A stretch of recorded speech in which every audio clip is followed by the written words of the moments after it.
Remember back in 2019, I slabbed up a fir tree with my friend Gabe.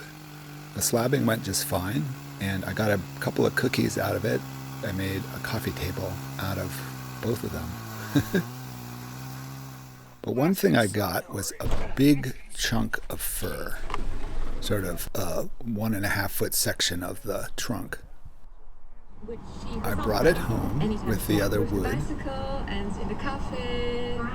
I think I actually got 2 of these pieces. I'm not sure what I did with the other one.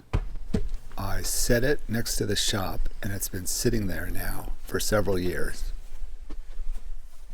75 years later. I ran across the piece recently, and I wasn't sure if I should just get rid of it or maybe try and do something with it.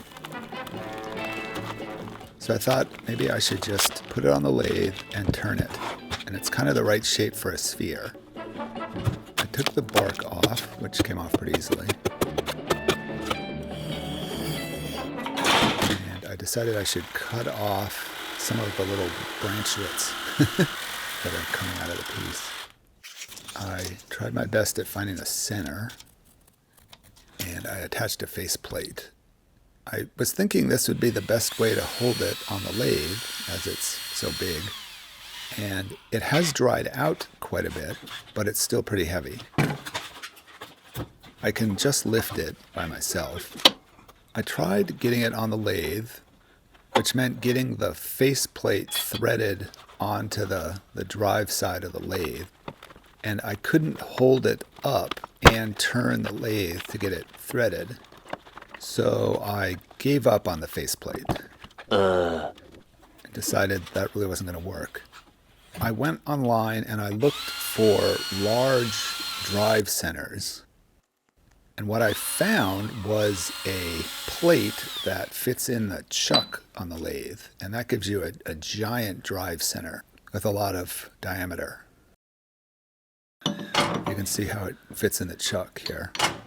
That doesn't have to be threaded into the lathe. I can just kind of push the point of that into the wood, then pick up the other end and put the tailstock in place. It was still a challenge. Having the drive center also allows the end of the piece to not have to be perfectly perpendicular to the lathe.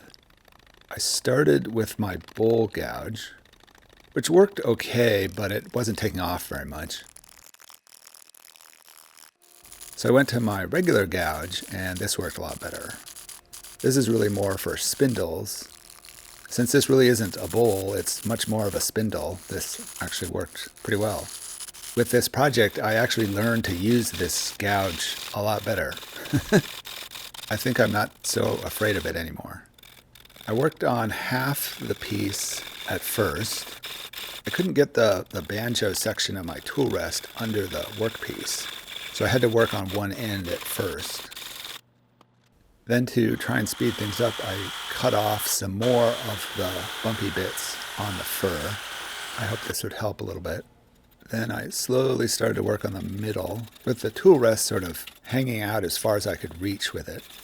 I finally decided, after thinking about this most of the time I was turning off the end that I worked on, what I really should do is cut off a bunch of the material on the bandsaw, so I don't have to spend all this time on the lathe cutting it off slowly. And I cleaned up the end.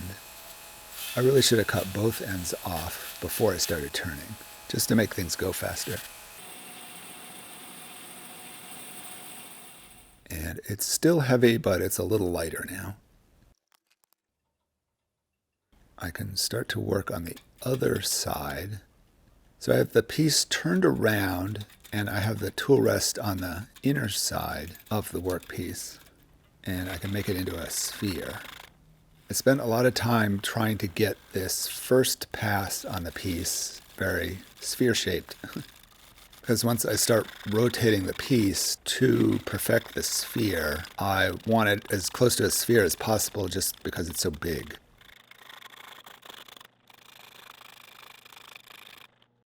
I can take it off of the drive center, and I want to go to my cup system for holding the piece. And I have a large cup for large pieces, and I had to move the faceplate for that. Then I could true up the cup shape as it's been sitting for a little while. The challenge now is to mount it so it's centered in the cups. As it's so heavy, it was difficult to sort of hold it centered in the cup and use a hand to tighten up the tailstock. Like other spheres, I would do one direction, then rotate the sphere 90 degrees and turn it again, and then rotate the sphere 90 degrees and turn it again. And as I do this over and over again, it gets closer and closer to a sphere. And in rotating it each time and re-cupping the piece, it would oftentimes go into place not quite centered on the axis of the lathe. There's sort of the wobble that's coming from the workpiece not quite being a sphere, and that's the part I want to turn off. And then there's the wobble that comes from it not quite being mounted centered. I don't want to be turning that off, as that's just making the piece more unbalanced. So I would spend a lot of time getting it centered in the cups. And sometimes the first try wasn't quite right, so I'd have to kind of rejigger it a little bit and see if that's better, and do it again, and then see if it's better. And finally, when it felt about right, I could start turning. As it gets more and more round, I can turn the speed of the lathe up, but the amount that I'm cutting off gets less and less. Once it got pretty close to a sphere, I tried sanding it, and this kind of worked, but it also kind of gouged it a little bit. So I didn't really bother doing that. Now, I was never quite sure what I was going to do with this. I had one thought in my mind that I would sort of cut into it on the CNC machine and make inlays of different continents and islands, sort of as patches to all of the cracks in the piece of wood, and sort of make a crappy globe. Sort of a funny globe where there are parts of it that look recognizable, but it's not really a globe. And then I wasn't really sure where I was going with that, and it didn't really seem like it made a whole lot of sense. The kids thought I should play croquet with it, so I tried that, but of course it didn't really work. One thought is to smooth out one side and put some legs on it and make it into a table. It is a pretty rough piece, so I'm kind of thinking it's just going to be an outside piece. It may just roll around the backyard for a while. I'm interested if anyone has any ideas of what I can do with this. Number 6, heading for outer zone in our vehicle. Orange alert.